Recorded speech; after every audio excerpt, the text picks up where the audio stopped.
Supreme court ने ओडिशा, तेलंगाना, दिल्ली और पश्चिम बंगाल को उस याचिका पर नोटिस जारी किया जिसमें कहा गया कि इन राज्यों ने केंद्र सरकार की आयुष्मान भारत स्वास्थ्य योजना को लागू नहीं किया है। मुख्य न्यायाधीश एस.ए. बोबडे की अध्यक्षता में 3 न्यायमूर्तियों की पीठ ने इस याचिका पर आपको बता दें 2 हफ्ते बाद सुनवाई अब की जाएगी। ये याचिका पेरला शेखर राव की ओर से हितेंद्र नाथ रथ और श्रवण कुमार द्वारा दाखिल की गई थी। इसमें कहा गया कि केंद्र सरकार ने 40,000 करोड़ रुपए के वार्षिक बजट के साथ ही देश को करीब 50 करोड़ लोगों के लिए आयुष्मान स्वास्थ्य भारत बीमा योजना लागू की है और इस योजना के तहत गरीब लोग कोरोना महामारी के संक्रमण की जांच और इलाज समेत विभिन्न स्वास्थ्य समस्याओं के लिए इलाज ले सकते हैं। इसका लाभ उठाने के हकदार हैं। सिर्फ तेलंगाना, दिल्ली, पश्चिम बंगाल और ओडिशा को छोड़कर बाकी सभी राज्यों ने इसे लागू किया है, लेकिन जिन राज्यों ने इसे लागू नहीं किया उस पर सुप्रीम कोर्ट ने अब नोटिस जारी किया है।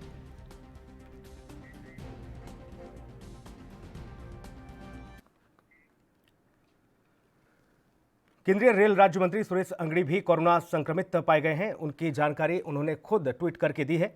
ट्वीट कर उन्होंने बताया कि आज मेरी कोरोना रिपोर्ट पॉजिटिव आई है। मैं अभी ठीक हूं और स्वास्थ्य को लेकर डॉक्टरों की सलाह ले रहा हूं। पिछले कुछ दिनों में मेरे संपर्क में आए लोग जो कि मेरे संपर्क में आए हैं वो अपने स्वास्थ्य की निगरानी रखें और अगर कोई लक्षण दिखता है तो फिर वह कोरोना का टेस्ट करवाएं। कोरोना से अब तक देश के कई बड़े नेता भी संक्रमित हो चुके हैं। केंद्रीय गृह मंत्री अमित शाह, केंद्रीय पेट्रोलियम मंत्री धर्मेंद्र प्रधान, केंद्रीय आयुष मंत्री श्रीपद नाइक समेत कई अन्य बड़े मंत्री भी कोरोना पॉजिटिव हो चुके हैं।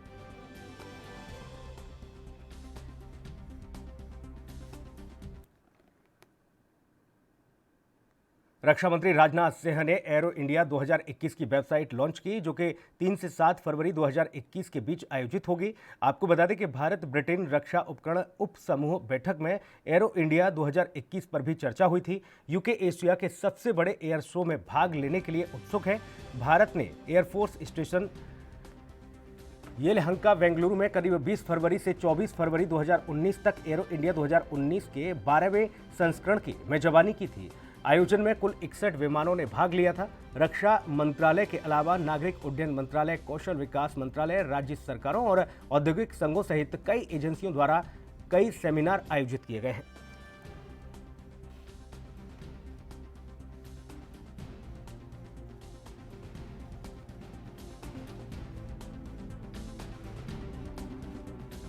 रक्षा मंत्री राजनाथ सिंह ने एरो इंडिया 2021 की वेबसाइट लॉन्च की है जो कि 3 से 7 फरवरी 2021 के बीच आयोजित होगी। आपको बता दें कि भारत ब्रिटेन रक्षा उपकरण उप समूह की बैठक में एरो इंडिया 2021 पर भी चर्चा हुई थी।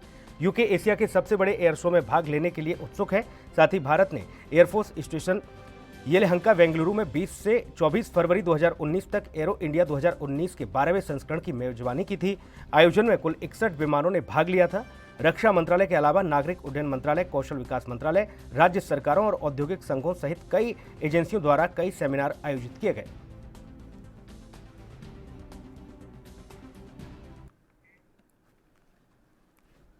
उधर कांग्रेस में बड़ा संगठनात्मक फेरबदल किया गया है। गुलाम नबी आजाद से महासचिव का पद छीन लिया गया है। आपको बता दें कि हरियाणा राज्य के प्रभारी थे और इस फेरबदल में सबसे बड़ा फायदा राहुल गांधी के वफादार रणदीप सिंह सुरजेवाला को हुआ है। सुरजेवाला को अब कांग्रेस अध्यक्ष को सलाह देने वाली उच्च स्तरीय 6 सदस्यीय विशेष समिति का हिस्सा वो रहेंगे। इसके साथ ही सुरजेवाला को कांग्रेस का महासचिव भी बनाया गया। उन्हें कर्नाटक का प्रभारी भी बनाया गया है। मधुसूदन मिस्त्री को केंद्रीय चुनाव समिति का अध्यक्ष बनाया गया है। प्रियंका गांधी को यूपी का प्रभारी बनाया गया। इसके अलावा केसी वेणुगोपाल को संगठन की जिम्मेदारी दी गई है। जानकारी के मुताबिक कांग्रेस महासचिवों में मुकुल वासनिक को मध्य प्रदेश की और हरीश रावत को पंजाब की, ओमान चंडी को आंध्र प्रदेश की, तारिक अनवर को केरल और लक्षद्वीप की, साथ ही जितेंद्र सिंह को असम की, अजय माकन को राजस्थान की जिम्मेदारी दी गई। इसके अलावा जितिन प्रसाद को कांग्रेस ने पश्चिम बंगाल और अंडमान के साथ ही निकोबार द्वीप समूह का प्रभारी बनाया है। संगठन में यह उनके लिए एक बड़ी उछाल मानी जा रही है। आपको ये बता दें कि विवादास्पद चिट्ठी पर दस्तखत करने वाले नेताओं में जितिन प्रसाद भी थे। साथ ही ताजा बदलाव के बाद पवन कुमार बंसल सचिव प्रभारी प्रशासनिक होंगे। साथ ही इसके अलावा राहुल के वफादार मनकीम टैगोर को तेलंगाना का प्रभारी भी नियुक्त किया गया है।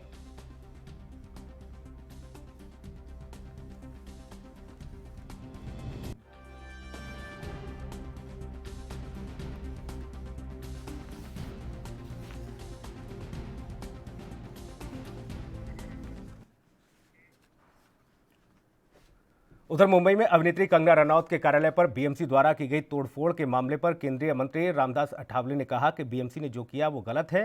केंद्रीय मंत्री अठावले ने इस संबंध में राज्यपाल भगत सिंह कोश्यारी से मुलाकात कर इस नुकसान के बदले मुआवजा देने की मांग की। गौरतलब है कि केंद्रीय मंत्री रामदास अठावले ने वीरवार को कंगना से मुंबई में करीब 1 घंटे तक मुलाकात की थी। अठावले ने कंगना से कहा था कि उन्हें मुंबई में डरने की जरूरत नहीं है। ये देश की आर्थिक राजधानी है और हर किसी को यहां पर रहने का समान अधिकार है।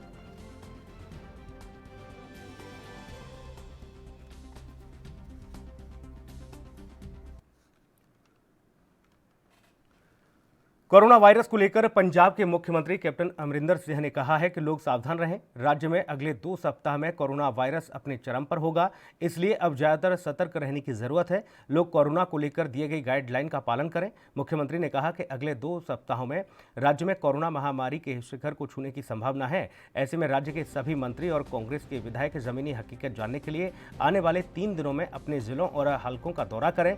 उन्होंने कहा कि राज्य में टेस्टों की संख्या 28,000 के करीब पहुंच गई है। जल्द ही यह संख्या 30,000 के पार होगी।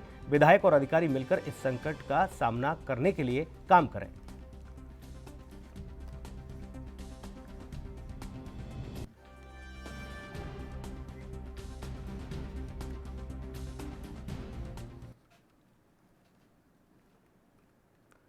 राजस्थान की अशोक गहलोत सरकार देश में पहली बार जवाबदेही कानून लागू करेगी और इस कानून के माध्यम से सरकारी अधिकारियों की जनता के प्रति जवाबदेही तय की जाएगी। मुख्यमंत्री गहलोत ने बजट में यह कानून बनाने की घोषणा की है।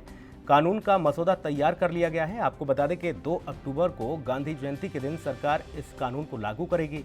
25 सरकारी विभागों के करीब 200 से अधिक सेवाओं को इस कानून के दायरे में लाया जाएगा। साथ ही सेवानिवृत्त आईएएस अधिकारी राम भुलाया की अध्यक्षता में गठित समिति कानून को लेकर अपनी रिपोर्ट पिछले 2 दिनों में दे चुकी है। और आपको ये बता दें कि 2 दिन पहले राज्य के मुख्य सचिव राजीव स्वरूप ने वरिष्ठ अधिकारियों के साथ बैठक करके कानून का मसौदा तैयार कर लिया। अब मुख्यमंत्री की हरी झंडी मिलने के बाद इसे अंतिम रूप दिया जाएगा।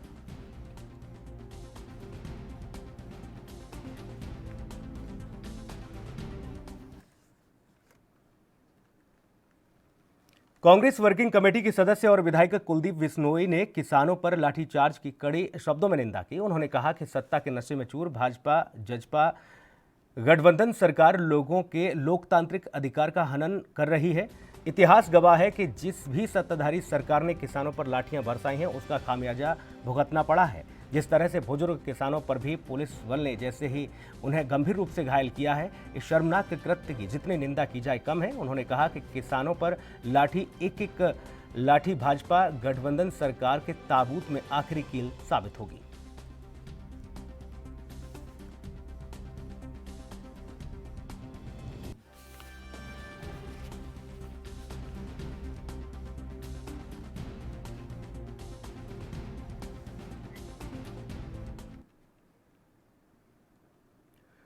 हरियाणा कांग्रेस की अध्यक्ष कुमारी शैलजा ने 3 अध्यादेशों को किसान विरोधी बताया। उन्होंने कहा कि देश के अन्नदाता को दबने नहीं देंगे और कांग्रेस ने सदा किसानों की भलाई के फैसले लिए हैं। 1960 के दशक में उन्होंने कहा कि एमएसपी की शुरुआत की गई थी। साथ ही आड़ती और किसान का चोली दामन का साथ है। भाजपा सरकार इसे खत्म करना चाह रही है। उन्होंने कहा कि सरकार ने 2006 में बिहार में एक एक्सपेरिमेंट किया था जो फेल रहा। साथ ही एमएसपी बंद कर सरकार किसानों को निजी व्यापारियों के हाथों में सौंपना चाहती है। किसानों पर दर्ज केस तुरंत वापस लिए जाएं, घायल किसानों को मुआवजा दिया जाए।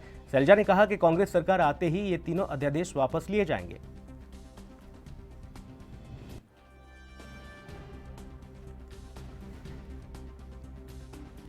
हरियाणा कांग्रेस की अध्यक्ष कुमारी शैलजा ने 3 अध्यादेशों को किसान विरोधी बताया है। उन्होंने कहा है कि देश के अन्नदाता को दबने नहीं देंगे। कांग्रेस ने सदा किसानों की भलाई के फैसले लिए हैं। 1960 के दशक में एमएसपी की शुरुआत की थी। आड़ती और किसान का चोली दामन का साथ है। भाजपा सरकार ने इसे खत्म करना चाह रही है ये सरकार। उन्होंने कहा कि सरकार ने 2006 में बिहार में एक एक्सपेरिमेंट किया था, वो फेल रहा। साथ ही एमएसपी बंद कर किसान सरकार का अहित करेगी। साथ ही निजी व्यापारियों के हाथों में सरकार इस पूरे मसले को सौंपना चाहती है। किसानों पर दर्ज केस तुरंत वापस लिए जाएं। साथ ही घायल किसानों को मुआवजा दिया जाए। शैलजा ने कहा कि कांग्रेस सरकार आते ही तीनों अध्यादेश वापस लिए जाएंगे।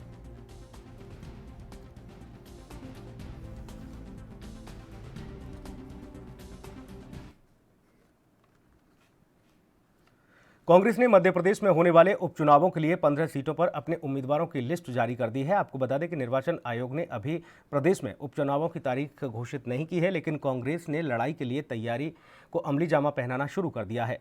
सांवेर से प्रेमचंद गुड्डू को प्रत्याशी घोषित किया है। इसके अलावा आगर से विपिन वानखेड़े को टिकट दिया गया। साथ ही राज्य में 27 विधानसभा सीटों पर उपचुनाव होने हैं और ऐसे में कांग्रेस ने अपनी लिस्ट जारी कर दी है।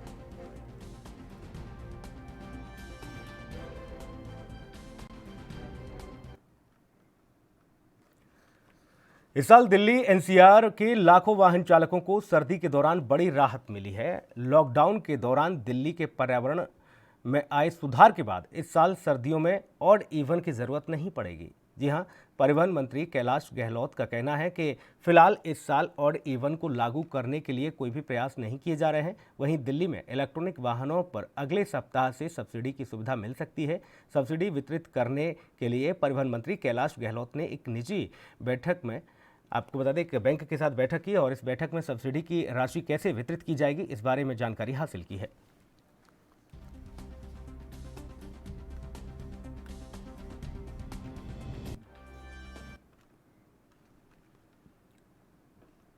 अनलॉक 4 में केंद्र सरकार के जरिए बिना उसके परामर्श के राज्यों में पूर्ण लॉकडाउन लागू नहीं किए जाने के दिशा निर्देश के बावजूद बंगाल में पूर्व घोषित कार्यक्रम के अनुसार शुक्रवार को लॉकडाउन के चलते एक बार फिर से सुबह से ही आम जनजीवन प्रभावित रहा और इस महीने का यह दूसरा लॉकडाउन है। तो वहीं नीट परीक्षा के चलते राज्य सरकार ने 12 सितंबर शनिवार को होने वाला लॉकडाउन वापस लिया है।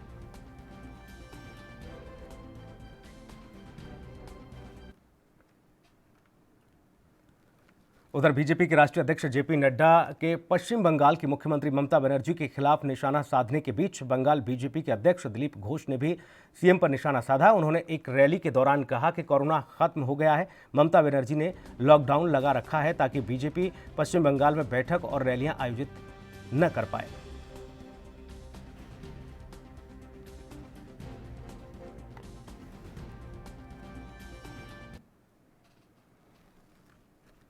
राजस्थान हाईकोर्ट में पूर्व मुख्यमंत्रियों को सुविधा और बंगला आवंटित करने के मामले में अब गहलोत सरकार की ओर से अतिरिक्त शपथ पत्र पेश किया गया है। दरअसल वकील मिलापचंद डांडिया की ओर से अवमानना याचिका लगाई गई थी, जिसमें याचिकाकर्ता की ओर से कहा गया कि सितंबर 2019 को अदालत ने पूर्व मुख्यमंत्रियों को सुविधाएं देने के संबंध में किए गए प्रावधानों को रद्द कर दिया था। लिहाजा पूर्व मुख्यमंत्री वसुंधरा राजे को लेकर गहलोत सरकार की ओर से अतिरिक्त शपथ पत्र पेश किया गया है।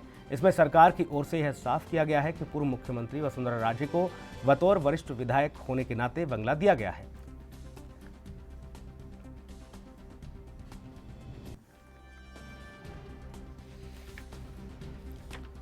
राजस्थान हाई कोर्ट में पूर्व मुख्यमंत्रियों को सुविधा और बंगला आवंटित करने के मामले में अब गहलोत सरकार की ओर से अतिरिक्त शपथ पत्र पेश किया गया है। दरअसल अधिवक्ता मिलापचंद डांडिया की ओर से अवमानना याचिका लगाई गई थी, जिसमें याचिकाकर्ता की ओर से कहा गया कि 4 सितंबर 2019 को अदालत ने पूर्व मुख्यमंत्रियों को सुविधाएं देने के संबंध में किए गए प्रावधानों को रद्द कर दिया था। लिहाजा पूर्व मुख्यमंत्री वसुंधरा राजे सिंधिया को गहलोत सरकार की ओर से अतिरिक्त शपथ पत्र पेश किया गया है। इसमें सरकार की ओर से यह साफ किया गया है कि पूर्व मुख्यमंत्री वसुंधरा राजे को बतौर वरिष्ठ विधायक के नाते बंगला आवंटित किया गया है।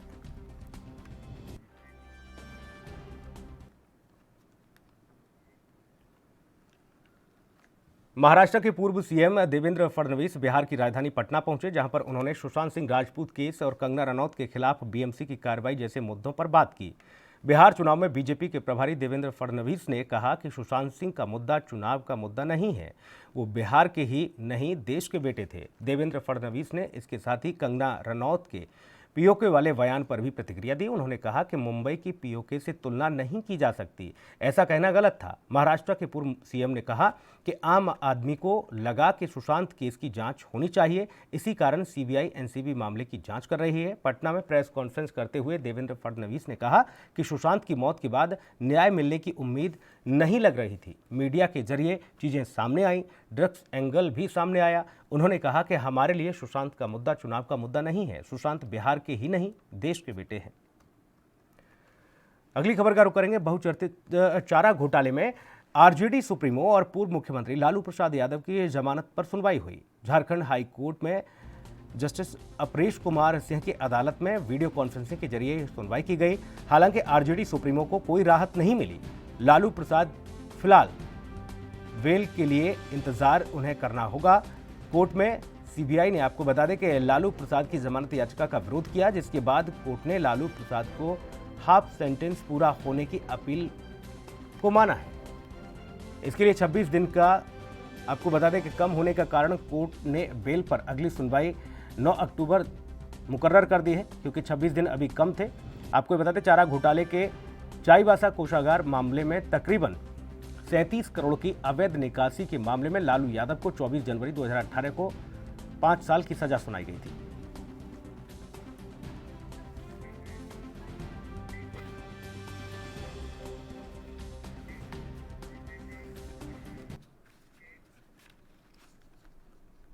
वक्त एक ब्रेक का है, जल्द लौटेंगे।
लखनऊ से लेकर चंडीगढ़ तक, मुंबई से लेकर रायपुर तक, क्या है राजनीति की हलचल, क्या है समाज का मिजाज।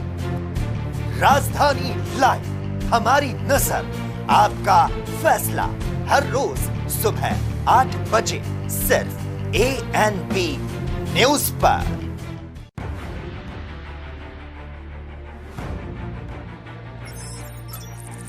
खबर चाहे सियासत की हो या सरकार की, खबर चाहे भ्रष्टाचार की हो या गुनहगार की, दिन भर में क्या रहा देश जगत का हाल, किस मुद्दे ने बनाई किसकी सरकार, रखते हैं हम सब पर नजर, पहुंचाते हैं हम हर खबर। हम हैं ANP न्यूज।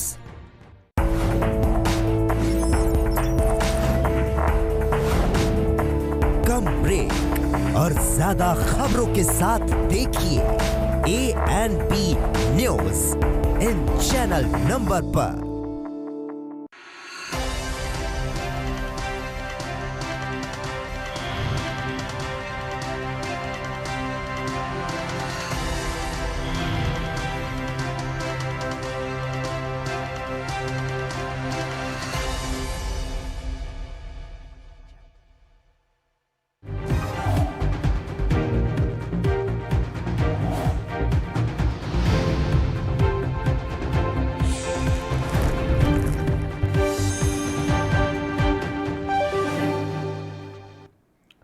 ब्रेक के बाद स्वागत है आपका। बढ़ेंगे खबरों में आगे। यूनाइटेड डेमोक्रेटिक अलायंस के संयोजक और पूर्व वित्त मंत्री यशवंत सिन्हा ने सुशांत सिंह राजपूत के मौत के मामले में बीजेपी पर राजनीति करने का आरोप लगाया। उन्होंने अभिनेत्री कंगना रनौत के मामले में टिप्पणी करने से इनकार कर दिया और कहा कि कंगना इतनी बड़ी हस्ती नहीं है कि यशवंत सिन्हा जैसा व्यक्ति कोई टिप्पणी करे।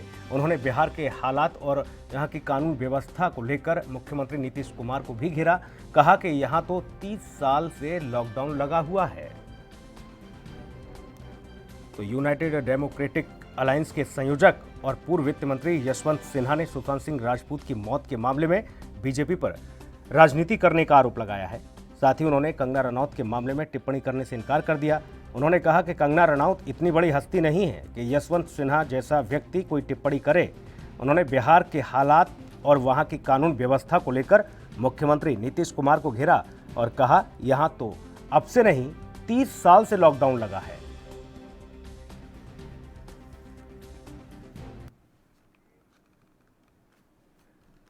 बिहार चुनाव नजदीक आते ही राजनीति चरम पर है। दिल्ली के अखिल भारतीय आयुर्विज्ञान संस्थान में भर्ती रघुवंश प्रसाद सिंह के गुरुवार को आरजेडी से इस्तीफा देने के बाद उनका हाल जानने के लिए बीजेपी के अध्यक्ष जेपी नड्डा और बिहार के मुख्यमंत्री नीतीश कुमार ने फोन कर उनका हाल जाना। इस बीच रघुवंश प्रसाद सिंह ने मुख्यमंत्री नीतीश कुमार को पत्र लिखकर कई मांगे रखी हैं और इस बीच बड़ी खबर ये है कि रघुवंश प्रसाद सिंह के बड़े पुत्र सत्यप्रकाश सिंह गवर्नर कोटे से विधान पार्षद बनाए गए हैं। आपको बता दें कि वो बनाए जा सकते हैं, हालांकि बनाए नहीं गए अभी तक। इस पर कवायद चल रही है, इस तरीके की अटकलें हैं। इसे लेकर जेडीयू से भी बात चल रही है।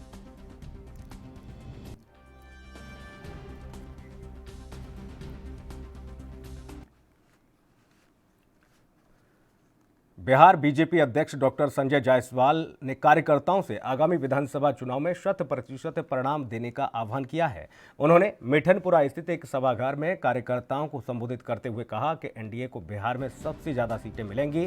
प्रदेश अध्यक्ष ने कहा कि 16 सितंबर को राष्ट्रीय सह संगठन महामंत्री बीएल संतोष मुजफ्फरपुर में 1 दिवसीय प्रवास पर रहेंगे। वे जिला कोर कमेटी के सदस्यों से इस दरमियान मंत्रणा भी करेंगे।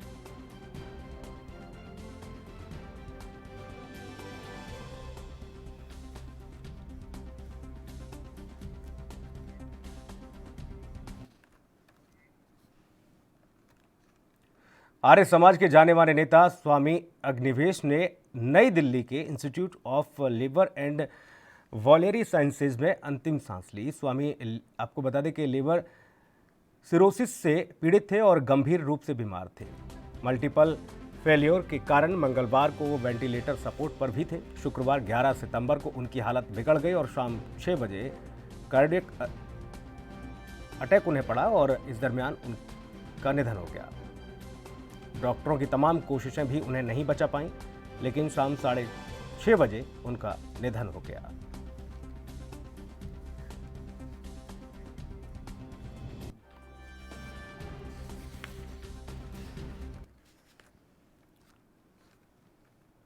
गुजरात के निजी स्कूल संचालकों ने राज्य सरकार से 25% स्कूल फीस घटाने के आदेश को मानने से साफ इनकार कर दिया है। Federation of self finance school के लोगों ने कहा है कि अभिभावकों की आर्थिक स्थिति के आधार पर वह 10% फीस माफ करने को तैयार है। हाईकोर्ट में पेश अपने जवाब में यह भी कहा गया कि फी रेगुलेशन अथॉरिटी की ओर से 5 से 12% की बढ़ोतरी को पूरी तरह से माफ करने को तैयार है। साथ ही गुजरात में निजी स्कूल संचालकों और राज्य के शिक्षा विभाग के बीच लंबे समय से खींचतान चल रही है। कोरोना महामारी के बीच गुजरात में भी सरकार और निजी स्कूल पूरी तरह से बंद है, इसलिए राज्य सरकार का कहना है कि जब तक स्कूल खुल नहीं जाते तब तक स्कूलों को शुल्क नहीं लेना चाहिए। लेकिन स्कूल हैं कि मानने को तैयार नहीं। ये स्कूलों के जो लगातार प्रबंधक हैं वो मानने को तैयार नहीं है। निजी स्कूल संचालकों ने सीधे तौर पर सरकार से कह दिया है कि हम इस आदेश को नहीं मानेंगे।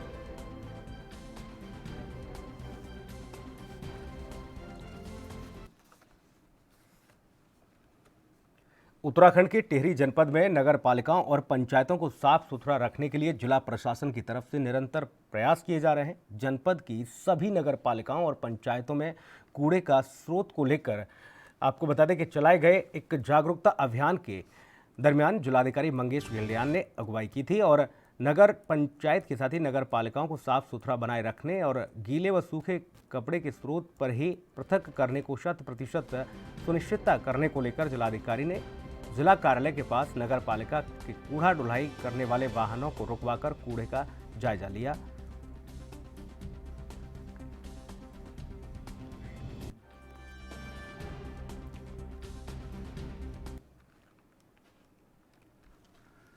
उधर राजस्थान में प्रदेश कांग्रेस प्रभारी अजय माकन 2 दिवसीय दौरे पर राजस्थान में हैं और उनके दौरे को लेकर राजस्थान के पूर्व उप मुख्यमंत्री सचिन पायलट ने कहा कि बहुत ही खुले मन से और सकारात्मक तौर पर हमारा संवाद हुआ है। निश्चित तौर पर अजय माकन नेताओं के सुझाव पर विचार करेंगे। मैं बड़ा अभिभूत हूँ कि इतने सारे लोगों ने मेरे निवेदन को स्वीकार किया, क्योंकि कोरोना लगातार फैल रहा है देश प्रदेश में। तो हमने कहा कि जयपुर में बहुत सारे लोग इकट्ठा होंगे, उससे खतरा बन जाएगा। इसलिए मैंने कहा कि जो जिस जिले तहसील में है वहीं पर रहे, और अगर कुछ करना ही है उस दिन तो अपने सेवा भाव को जनता के समक्ष प्रकट करें। और सुझाव आया था कि क्योंकि कोरोना का संकट 6 महीने हो गए हैं, तो जो रेगुलर डोनर्स होते हैं वो ब्लड डोनेट नहीं कर पा रहे हैं ब्लड बैंक्स के अंदर, हॉस्पिटल्स के अंदर, और जो मिनिमम रिजर्व की एक रिक्वायरमेंट होती है वो लगातार घटती जा रही थी। तो सुझाव ये आया कि लोगों को रक्तदान करना चाहिए।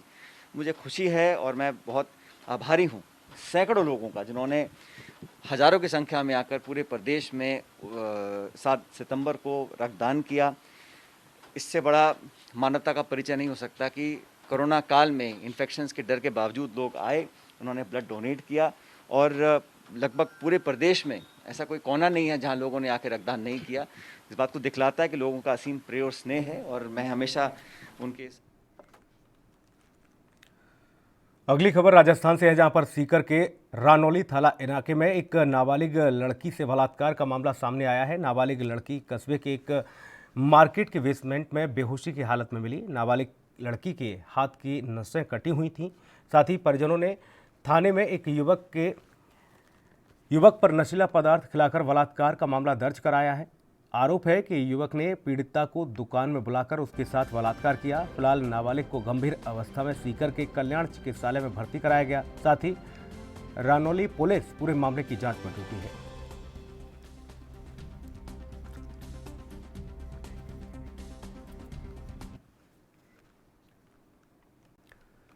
अगली खबर यूपी के जनपद चंदौली से है, जहां पर आकाशीय बिजली की चपेट में आने से जनपद में अलग अलग स्थानों पर 2 महिला समेत 4 युवक झुलस गए। साथ ही 2 की मौके पर ही मौत हो गई। 4 घायलों को स्थानीय अस्पताल में भर्ती कराया गया।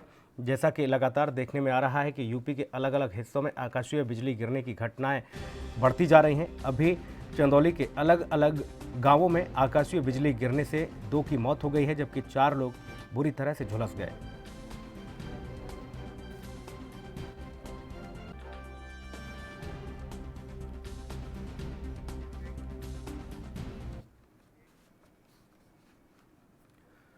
खबर बिहार के भोजपुर से है, जहां पर युवाओं ने कंगना रनौत के समर्थन में बड़ी मठिया से शाहिद भवन तक मार्च निकाला और महाराष्ट्र के मुख्यमंत्री उद्धव ठाकरे, संजय राउत का पुतला भी दहन किया।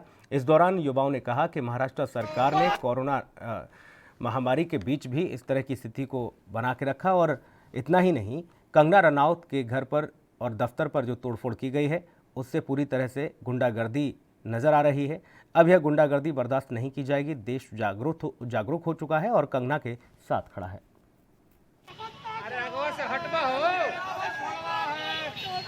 आज जिस तरह से महाराष्ट्र सरकार ने अत्याचार किया है, उस तरह से आज हम लोगों ने विरोध प्रदर्शन बिहार से शुरुआत किया है। महाराष्ट्र सरकार द्वारा कल कंगना रनावत को बेवजह गुंडागर्दी कर उनके घर को ढा दिया गया। शिवसेना द्वारा यह गुंडागर्दी की गई, उसके विरोध में आज हम लोगों ने। वक्त एक और छोटे से ब्रेक का, जल्द लौटेंगे।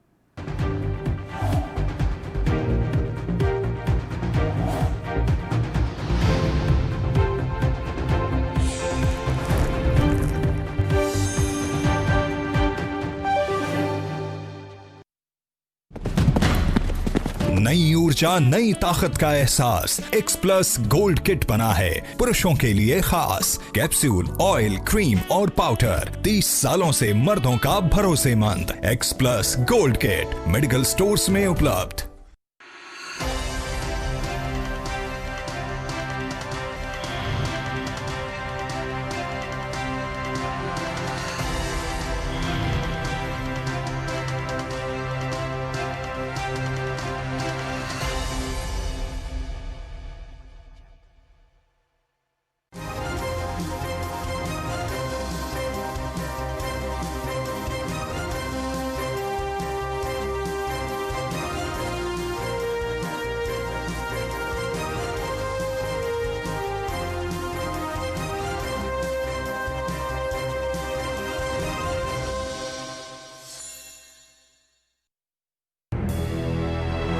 लखनऊ से लेकर चंडीगढ़ तक, मुंबई से लेकर रायपुर तक, क्या है राजनीति की हलचल, क्या है समाज का मिजाज। राजधानी लाइव हमारी नजर, आपका फैसला, हर रोज सुबह 8 बजे सिर्फ ANP न्यूज पर।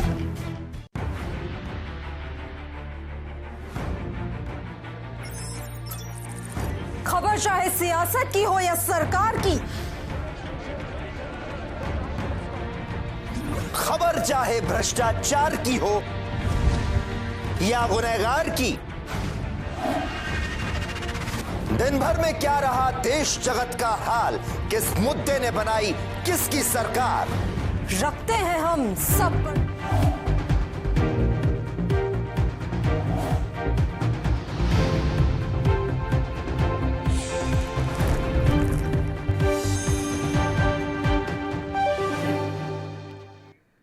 ब्रेक के बाद स्वागत है आपका। बढ़ेंगे खबरों में आगे। राजस्थान बाल अधिकार संरक्षण आयोग की अध्यक्ष संगीता बेनीवाल को एक महिला ने कथित तौर पर धमकी दी है। महिला की बेटी को 2012 में 3 साल की उम्र में एक अनाथालय में वो छोड़ दिया गया था।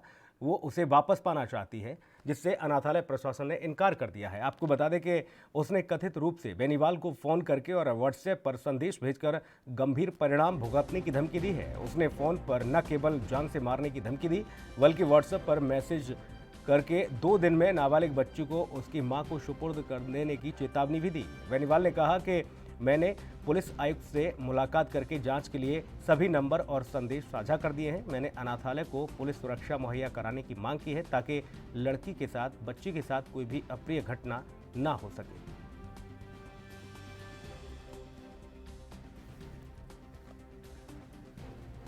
तो राजस्थान बाल अधिकार संरक्षण आयोग की अध्यक्ष संगीता बेनीवाल को एक महिला ने कथित तौर पर फोन करके धमकी दी। महिला की बेटी को 2012 में 3 साल की उम्र में एक अनाथालय में छोड़ दिया गया था।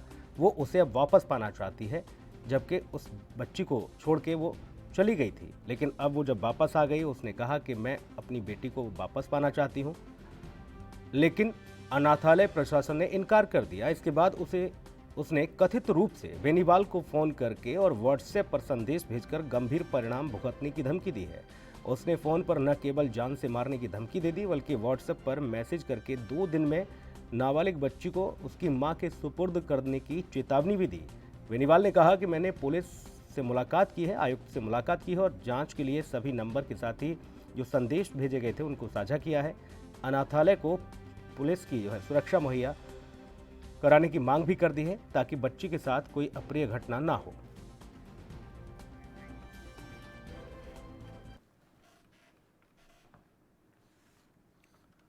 पीपली में हुए लाठीचार्ज, खराब फसलों के मुआवजे और पीटीआई अध्यापकों के दोबारा बहाली की मांग को लेकर किसानों और पीटीआई अध्यापकों ने उप मुख्यमंत्री आवास का घेराव किया। साथ ही प्रदर्शनकारियों ने उप मुख्यमंत्री दुष्यंत चौटाला मुर्दाबाद और सरकार विरोधी नारे भी लगाए। प्रदर्शनकारियों ने चेतावनी दी कि यदि उप मुख्यमंत्री ने 24 घंटे में मांगों को नहीं माना तो उन्हें किसी भी गांव में प्रवेश नहीं करने दिया जाएगा।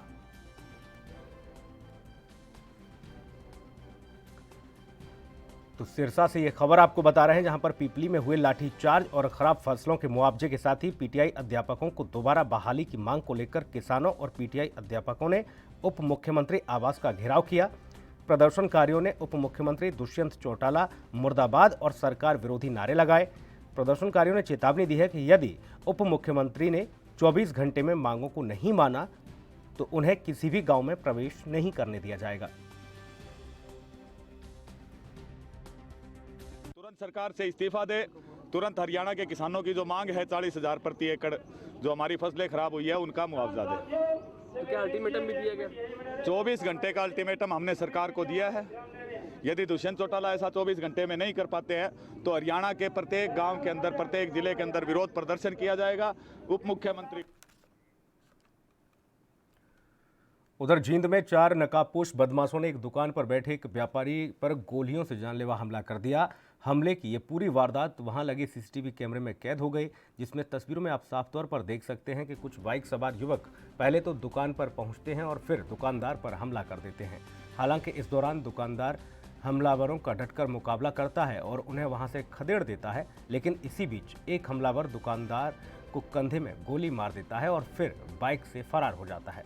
गोलीबारी की ये वारदात सफीदों की है। आपको बता दें, उधर इस हमले में नाराज सभी दुकानदारों ने अपनी दुकानें बंद रखने का ऐलान किया है, लेकिन पुलिस के आश्वासन के बाद सभी दुकानदार दुकान खोलने के लिए राजी हो गए। उन्होंने कहा कि पुलिस ने भरोसा दिलाया है कि जल्द से जल्द इन बदमाशों को गिरफ्तार किया जाएगा।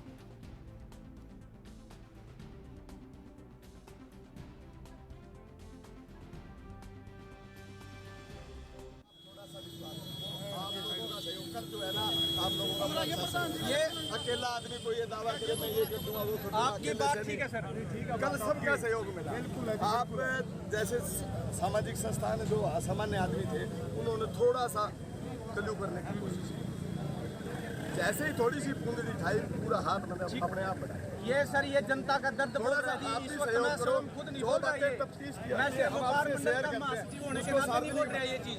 ये आम सभी व्यापारी वर्ग का रोष मेरे अंदर से प्रधान जी कोई बात नहीं, ठीक है जी, मैं सॉरी मांगता हूँ आपके लिए। नहीं आप सॉरी नहीं मांगते, लेकिन कोई बात। अगली खबर का रुख करेंगे। उत्तराखंड के हरिद्वार में मुख्य मोती बाजार के नींबू घेर में एक खिलौने के गोदाम में अचानक से भीषण आग लग गई। गोदाम में देखते ही देखते आग ने विकराल रूप धारण कर लिया और आग लगने से गोदाम में रखे लाखों रुपए के खिलौने जलकर राख हो गए। आपको बता दें कि मोती बाजार हर की पौड़ी के निकट है और यह मुख्य बाजार है। बताया जा रहा है कि यह जो गोदाम है उसमें चाइनीज खिलौने थे। आग लगने से पूरे बाजार में अफरा तफरी मच गई। साथ ही फायर ब्रिगेड की कई गाड़ियां मौके पर पहुंची। कड़ी मशक्कत के बाद आग पर काबू पाया गया।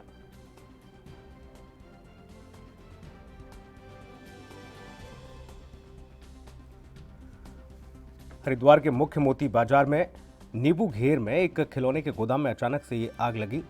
गोदाम में देखते ही देखते आग ने विकराल रूप धारण कर लिया। आग लगने से गोदाम में रखे लाखों रुपए के खिलौने जलकर राख हो गए। मोती बाजार हर की पौड़ी के निकट है। ये मुख्य बाजार है। बताया जा रहा है कि यह जो गोदाम है इसमें चाइनीज खिलौने रखे हुए थे और आग लगने से पूरे बाजार में अफरा तफरी का माहौल बन गया। इस घटना की जानकारी दमकल विभाग को लगी। दमकल की कई गाड़ियां मौके पर पहुंची और कड़ी मशक्कत के बाद आग पर काबू पाया गया।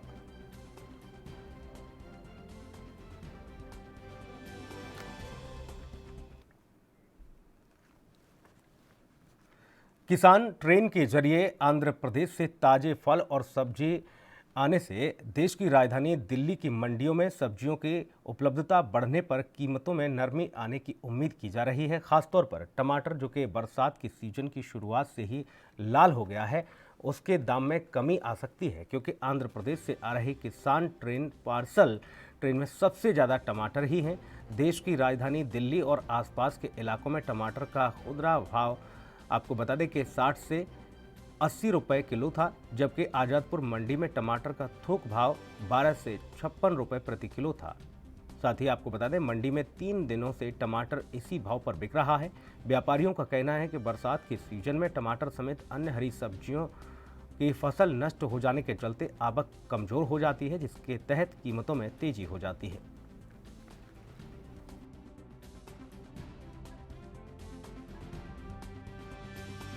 अब जो दो दुकानदार 50 किलो लिया था हमसे, वो 10 किलो ले रहा है महंगे की वजह से। पीछे से बारिश हो रही है, बरसात हो रही है। अब वो जहाँ तक हमारा जैसे काम है, बड़ा काम है हमारा, जैसे पीछे तक की पता हमें माल कम है पीछे, और बरसात हो रही है पूरी। लॉकडाउन की वजह से कुछ लोगों ने लगाया माल, कुछ लोगों ने नहीं लगाया माल। तो वो पैदावारी की वजह से, कुछ बारिश की वजह से, कुछ बरसात की वजह से माल सड़ गया, खराब हो गए, उसकी वजह से महंगा हो गया। अगली खबर का रुख करेंगे। ऊधम सिंह नगर के सितारगंज में तेज गति से आ रहे एक डंपर ने बाइक सवारों को टक्कर मार दी, जिसमें बाइक पर सवार महिला की मौके पर मौत हो गई, जिसकी जानकारी पुलिस को दी गई। जानकारी के मुताबिक हादसा गैस एजेंसी रोड पर हुआ। साथ ही पुलिस ने शव को कब्जे में लेकर पोस्टमार्टम के लिए भेजा। सिरसागंज क्षेत्र में अब से कुछ दिन पहले भी एक एक्सीडेंट हुआ था, जिसमें 2 लोगों की मौत हो गई थी। आए दिन मौतों का सिलसिला जारी है। जानकारी के मुताबिक सितारगंज के विस्ट रोड पर कोई ब्रेकर नहीं है। साथ ही सड़कों की हालत काफ़ी खस्ता हो गई है। आए दिन दर्दनाक हादसे होते रहते हैं, जिससे इस क्षेत्र में दहशत का माहौल बना हुआ है। मैं आ रहा था, अपने साइड से चल रहा था मैं। कितने समय की बात है? वो 6 बजे का टाइम था, 7 बजे से 6 बजे के आसपास। अजान 7 अजान कई बजे होती है, उतने टाइम के बाद अजान। हाँ, हाँ वो 6 बजे के आसपास मैं अपने साइड चल गया, साइड से डंपर आया इधर से, और मैं साइड से अभी था अपने इधर से टुक टुक था खड़ा हुआ। मैंने गाड़ी थोड़ी बचाई तो उनने गाड़ी रोकी नहीं, उनने आगे वाली साइड टक्कर मारी आगे से, गाड़ी गिर गई तो पिछले पहिए में उसका सिर आ गया और मैं एक साइड में गिरा और मोटरसाइकिल भी एक साइड में गिरी। फिर मैं एकदम बैट मैंने नहीं उठाई, मैं भागा एकदम उधर को, जब मैं गाड़ी वाला निकल गया जब तक। उसके बारे में कुछ जानकारी। ये सिकारगंज की रहने वाली महिला है, तकरीबन 30 से 35 साल की उम्र एज है। नफीस नाम है महिला का और वार्ड नंबर 3 में रहते हैं सिकारगंज। तो पता चला है कि किसी अज्ञात वाहन ने इनको पीछे से टक्कर मार दी थी। जब इनको यहाँ लाया गया था उस समय ये मृतावस्था में थी। आगे पोस्टमार्टम की क्या प्रक्रिया में? पोस्टमार्टम के लिए बोल दिया गया है।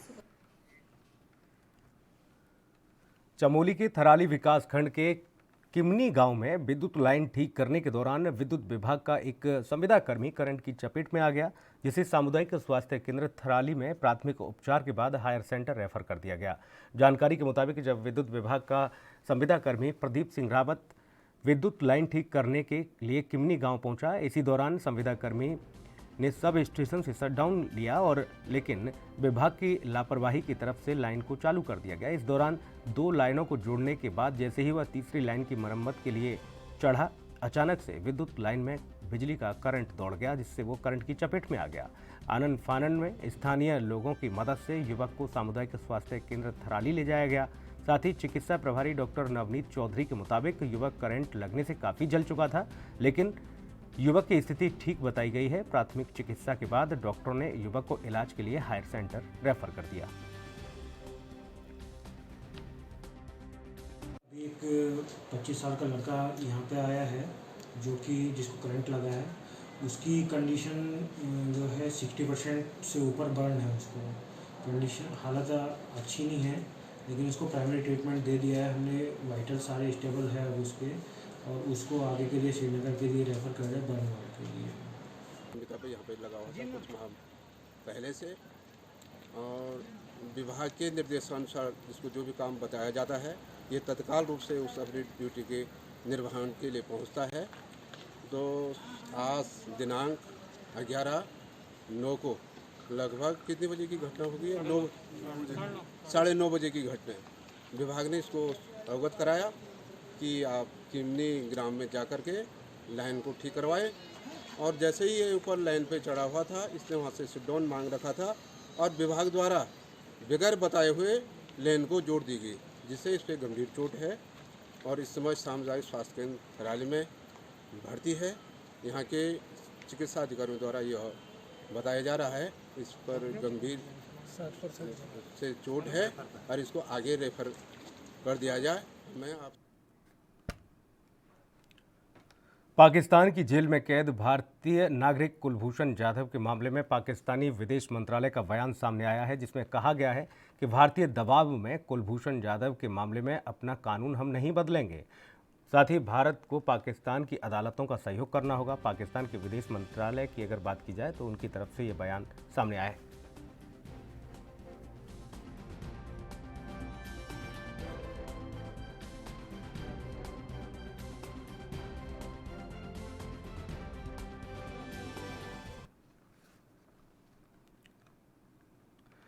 फाइनेंशियल एक्शन टास्क फोर्स यानी कि FATF की ब्लैक लिस्ट से बचने के लिए हाथ पांव मार रहे पाकिस्तान के प्रधानमंत्री इमरान खान को करारा झटका लगा है। आपको बता दें कि FATF से जुड़े 2 विधेयकों को पाकिस्तानी संसद के उच्च सदन में खारिज कर दिया गया।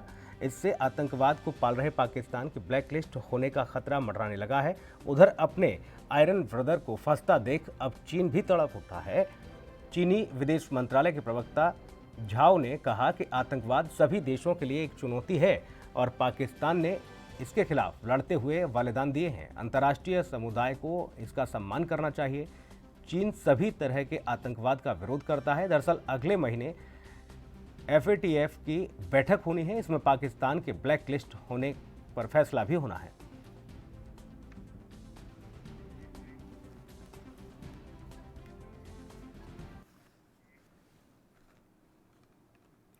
ईरान ने अमेरिका और इस्लामिक रिपब्लिक में तनाव के बीच होर्मुज के रणनीतिक क्षेत्र के पास 3 दिनी युद्धाभ्यास शुरू कर दिया है और इस अभ्यास की अगर बात की जाए, इस अभ्यास में ईरानी पनडुब्बियों और ड्रोनों को तैनात किया जा रहा है। इसमें नौसेना, वायुसेना और थल सेना की यूनिटें ओमान की खाड़ी में करीब 20 लाख वर्ग किलोमीटर क्षेत्र में भाग ले रही हैं। आपको बता दें कि युद्धाभ्यास के कमांडर एडमिरल हबीबुल्लाह सायारी के हवाले से कहा गया है कि इस ऑपरेशन का मकसद विदेशी खतरों और संभावित किसी भी संक्रमण से निपटने में तत्परता लाना है। साथ ही सैयारी की टिप्पणी और ईरान अमेरिका तनाव के बीच सैन्य संघर्ष के खतरे की तरफ इशारा करती हैं। साथ ही ईरान की नौसेना ओमान की खाड़ी में होने वाले सभी अभियानों का आयोजन होर्मुज के पूर्वी हिस्से में करती है।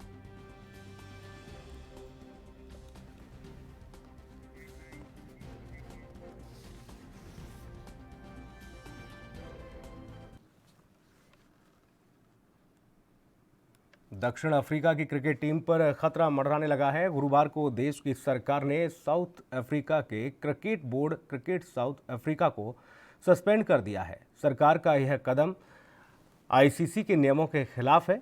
इसके मुताबिक किसी भी देश के क्रिकेट बोर्ड में वहां की सरकार का दखल नहीं हो सकता। ऐसे में आईसीसी साउथ अफ्रीका को बैन कर सकती है।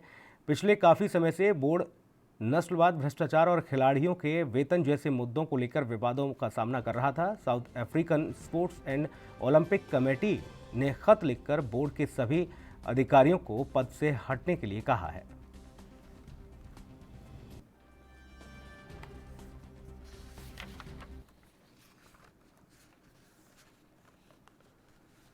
किसानों पर लाठी बरसाने के मामले में हरियाणा सरकार घिरती हुई नजर आ रही है। राज्य के कई बड़े खिलाड़ियों ने हरियाणा सरकार पर निशाना साधा है। बीजेपी नेता बबीता फोगाट की बड़ी बहन और भारत की ओलंपिक खिलाड़ी गीता फोगाट ने भी हरियाणा सरकार पर निशाना साधा। उन्होंने अपने ट्वीट में लिखा कि कुरुक्षेत्र में किसानों पर लाठीचार्ज किए जाने की तस्वीरें देखकर बहुत दुख हुआ, बेहद निंदनीय।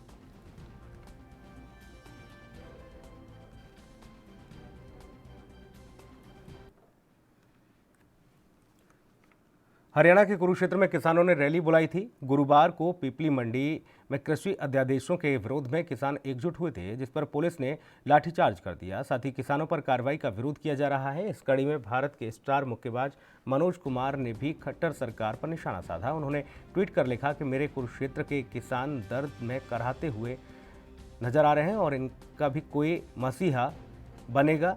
ये हमेशा यूं ही लाठियां ये लोग खाते रहेंगे। किसान मर गया तो दुनिया में कोई नहीं बचेगा। साथ ही उन्होंने लिखा है कि मैं भी एक किसान हूं।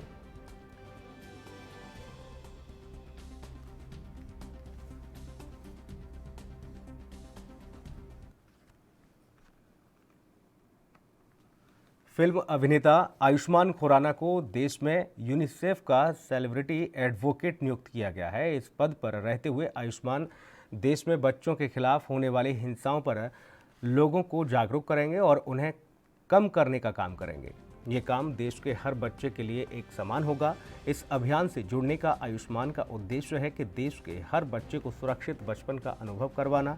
आपको बता दें कि आयुष्मान को मिला है यह एक ऐसा पद जो कि जनता के बीच पहचान रखने वाले किसी सिनेमा से जुड़े कलाकार या खिलाड़ी को ही दिया जाता है। देश के यूनिसेफ का नेतृत्व करने वाली डॉक्टर यास्मीन अली हक ने सेलिब्रिटी एडवोकेट के पद पर आयुष्मान का स्वागत करते हुए खुशी जाहिर की। इसके बाद आयुष्मान ने भी एक वीडियो जारी किया है।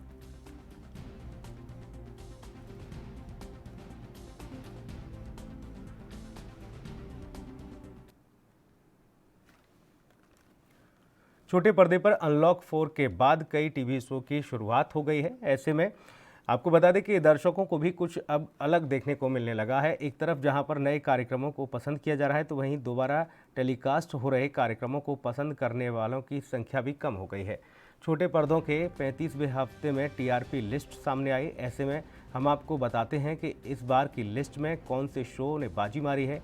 इस बार लिस्ट में टॉप पर हैं जीटीवी का शो कुंडली भाग्य, तो वहीं दूसरे नंबर पर है दूरदर्शन पर प्रकाशित हो रहे श्री कृष्णा का दबदबा कायम है। इसके साथ ही तीसरे नंबर पर धार्मिक कार्यक्रम का ही बोलबाला है। साथ ही आपको बता तीसरे नंबर पर दंगल पर प्रसारित हो रहे रामायण का स्थान है। इसके अलावा चौथे नंबर पर GTV के कुमकुम भाग्य और 5वें नंबर पर स्टार प्लस का शो अनुपमा है। इस लिस्ट पर गौर करें तो आप देखेंगे कि एक तरफ जहां पर 2 धार्मिक कार्यक्रम 5 टॉप 5 में अपनी जगह बनाए हैं, तो वहीं दूसरी ओर GTV भी 2 बार टॉप 5 में है।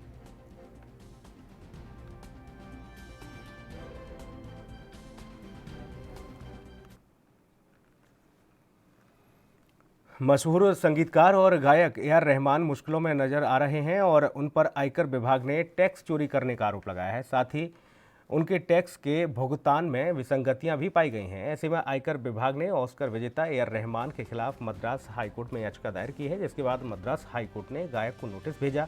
आयकर विभाग का कहना है कि AR रहमान ने 3 करोड़ 47 लाख रुपए को कथित रूप से अपने नाम के एक ट्रस्ट में स्थानांतरित किया। साथ ही आयकर विभाग ने साल 2011 से 2012 में रहमान के टैक्स भुगतान में विसंगतियां पाई हैं। विभाग के वकील DR सेंथिल कुमार के अनुसार AR रहमान को इंग्लैंड स्थित लिब्रा मोबाइल ने एक कॉन्ट्रैक्ट के तहत साल 2011-12 में 3 करोड़ 47 लाख रुपए दिए थे। इस कॉन्ट्रैक्ट के अनुसार 3 साल के लिए रहमान को कंपनी के लिए विशेष कॉलर ट्यून बनानी थी।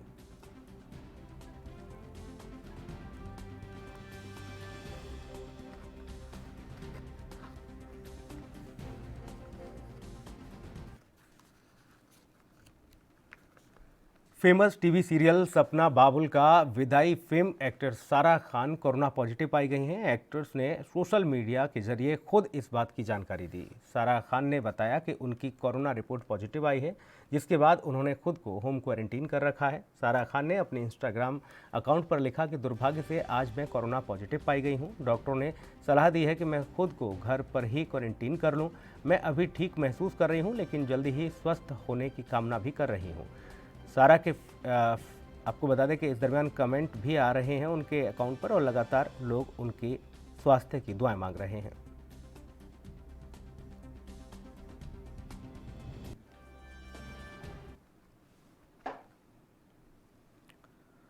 पूनम पांडे ने बॉयफ्रेंड सैम बॉम्बे से शादी कर ली है। पूनम ने शादी की फोटोज शेयर कर फैंस को यह खुशखबरी दी है। पूनम ने शादी की फोटो शेयर कर लिखा कि अब मैं इनके साथ अपने 7 जन्म बिताने को तैयार हूँ। आपको बता दें कि पूनम के फ़ोटो शेयर करते ही फैंस बधाई देने का जो सिलसिला है वो शुरू हो गया और साथ ही सैम ने मेहंदी की फ़ोटो भी शेयर की है।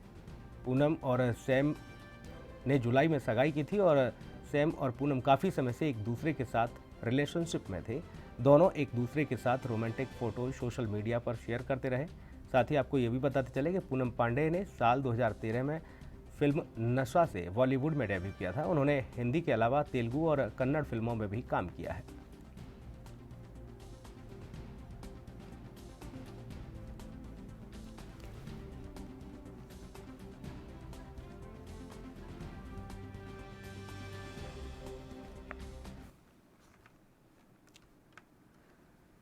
फिल्म इंडस्ट्री से लगातार साल 2018 से मीटू की खबरें सामने आ रही हैं। एक्ट्रेस तनुश्री दत्ता और नाना पाटेकर के बीच चले मीटू के आरोपों के बाद कई लोगों ने सामने आकर अपने साथ हुए यौन शोषण का खुलासा किया।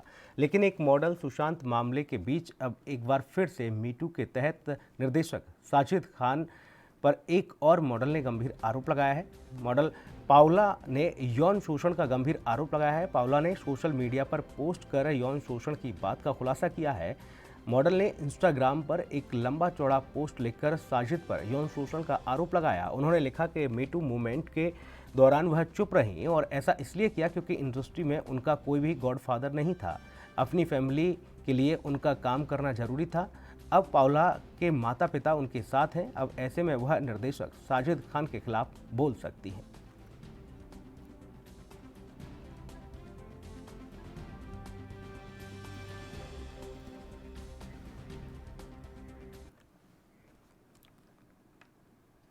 और इस बुलेटिन में इतना ही। नमस्कार।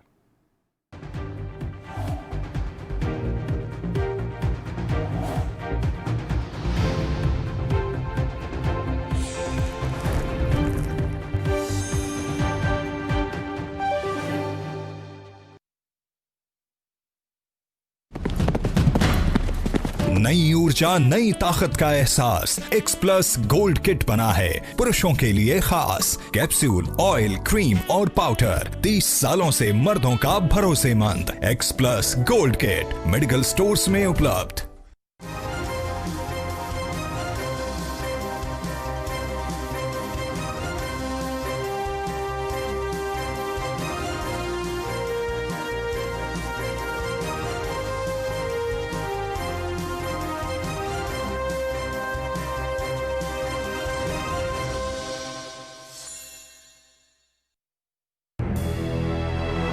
लखनऊ से लेकर चंडीगढ़ तक, मुंबई से लेकर रायपुर तक, क्या है राजनीति की हलचल, क्या है समाज का मिजाज। राजधानी लाइव, हमारी नजर, आपका फैसला, हर रोज सुबह 8 बजे सिर्फ ANP न्यूज पर।